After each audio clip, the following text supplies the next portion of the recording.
हवेली minus part 3। आत्मा का नया घर। काली हवेली को ढाए हुए पूरे 3 महीने बीत चुके थे। गांव वालों के लिए ये एक आज़ादी थी, लेकिन आशिका और विराट के लिए ये एक नई और अजीब बेचैनी की शुरुआत थी। दोनों शहर के एक सामान्य आधुनिक अपार्टमेंट में लौट आए थे, पर उनके भीतर की शांति लौट नहीं पाई थी। रातें अब पहले जैसी नहीं थीं। रात के 2 बजे जब पूरा कॉम्प्लेक्स गहरी नींद में होता तो उनके घर में अजीब सी हलचल होती। कभी रसोई में रखे बर्तनों से हल्की खनखनाहट आती, जैसे कोई छोटा बच्चा उनसे खेल रहा हो। आशिका हर बार विराट को यही समझाती, ये सिर्फ इमारतों की आवाज़ है, हवेली का वहम मत पालो। लेकिन एक रात ये वहम उनके दरवाजे पर दस्तक देने आ गया। पहली घटना माइनस दरवाजे पर खून की दस्तक। धीमी लयबद्ध दस्तक हो रही थी। ठक ठक ठक। वो धीरे से बिस्तर से उतरी, दिल तेजी से धड़क रहा था। उसने दरवाजे की झिरी से बाहर झांका। गलियारा बिल्कुल खाली था। जैसे ही वो वापस मुड़ी, उसकी नज़र दरवाजे के नीचे पड़ी। एक पुराना तह किया हुआ कागज़ अंदर सरकाया गया था।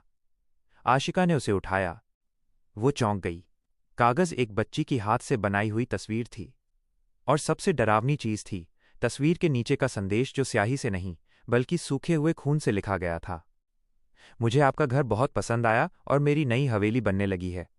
आशिका की रूह कांप गई। उसे लगा जैसे उस कागज से सड़ी हुई लकड़ी और गीली मिट्टी की दुर्गंध आ रही है। दूसरी घटना माइनस शरीर पर कब्जा। अगले ही दिन विराट की तबीयत अचानक इतनी बिगड़ी कि उन्हें लगा जैसे किसी ने उनके अंदर से सारी ऊर्जा खींच ली हो। शाम होते होते विराट बुखार में जलने लगा। वो सोते सोते अचानक उछल पड़ा और चिल्लाने लगा, नहीं, मत आओ। मैंने उसे नहीं जगाया। मुझे वापस मत ले जाओ। विराट की आंखें लाल हो गई थीं और उनमें एक अजीब सी स्थिर चमक थी। वो वापस आ गई है, किरण, विराट ने कांपते हुए फुसफुसाया। वो हवेली से मुक्त होकर मेरे पीछे पीछे आई है। वो मेरे कमरों, मेरी सांसों के अंदर घुस रही है।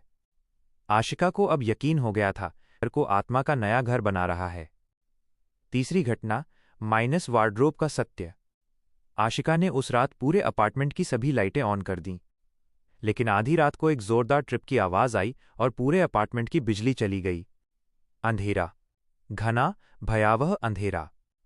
अचानक उसे लगा जैसे उसके कान के बिल्कुल पास कोई बहुत गहरी और ठंडी सांस ले रहा है। उसने मोबाइल की टॉर्च ऑन की। बिस्तर के किनारे फर्श पर छोटे छोटे गीले पैरों के निशान थे। निशान रुक रुक कर उसके वार्डरोब की ओर जा रहे थे।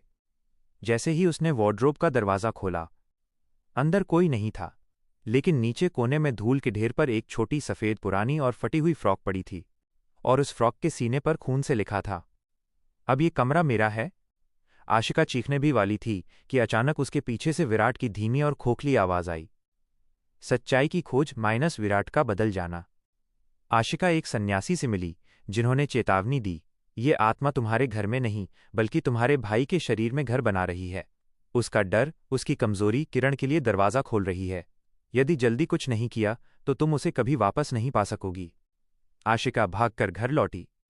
उसने देखा कि विराट ड्राइंग रूम के बीचों बीच बैठा था, एकदम शांत। उसके चेहरे पर एक अजीब, भयानक मुस्कान थी। उसकी आंखें बिल्कुल काली दिख रही थीं। वो धीरे धीरे बोला, आवाज़ में गहरी गूंजती हुई कंपन थी, तुमने जो हवेली तोड़ी थी, वो मेरा घर था। यह विराट की आवाज़ नहीं थी। ये आवाज़ उस बच्ची की थी जो अब विराट के गले से बोल रही थी।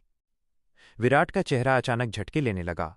वह जमीन पर गिर पड़ा और अपने ही हाथों से अपना गला दबाने लगा। वो अंदर घुस रही है। किरण, मेरे अंदर मत आओ, प्लीज़।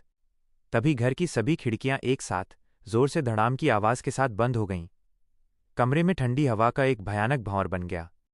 दरवाजे के पास एक धुंधली, सफ़ेद आकृति बनी वही लड़की किरण, लेकिन अब वो पहले से ज़्यादा विशाल और शक्तिशाली लग रही थी। वो चीखी, मेरी हवेली तुमने तोड़ी, अब मैं तुम्हारे इस घर और इस शरीर को अपना बनाऊंगी। विराट ने अपनी आखिरी ताकत जुटाकर कहा, आशिका, भागो। अंधकार की लड़ाई और अंत। किरण की आत्मा विराट के बिल्कुल पास पहुंच चुकी थी। तभी आशिका को सन्यासी की बात याद आई। आत्माएं हमेशा रोशनी से कमज़ोर पड़ती हैं, शुद्ध सफ़ेद रोशनी से। उसने तुरंत मोबाइल निकाला, उसकी फ्लैशलाइट ऑन की और ब्राइटनेस को फुल पर सेट कर दिया। कमरे की सफ़ेद, झिलमिलाती रोशनी से किरण की आत्मा जोर से चीखी। वो पीछे हटने लगी। नहीं, ये मेरा घर है। आशिका ने कांपते हुए उस रोशनी को सीधे किरण के चेहरे की ओर कर दिया। कमरा एक बार फिर जोर से कांपने लगा। किरण का शरीर धुएं में बदलने लगा। उसका चेहरा एक भयावह बूढ़ी आकृति में बदल गया और वो एक पतली चीखती आवाज में गायब हो गई। मैं फिर आऊंगी। रोशनी हमेशा नहीं रहती। विराट बेहोश हो गया। कुछ दिन बाद सब शांत हो गया।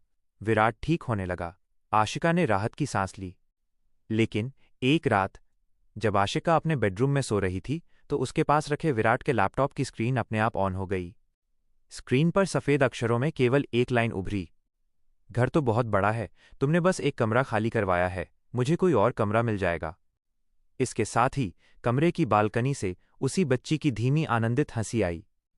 हुआ आवाज़ धीमी और गहरी होती है।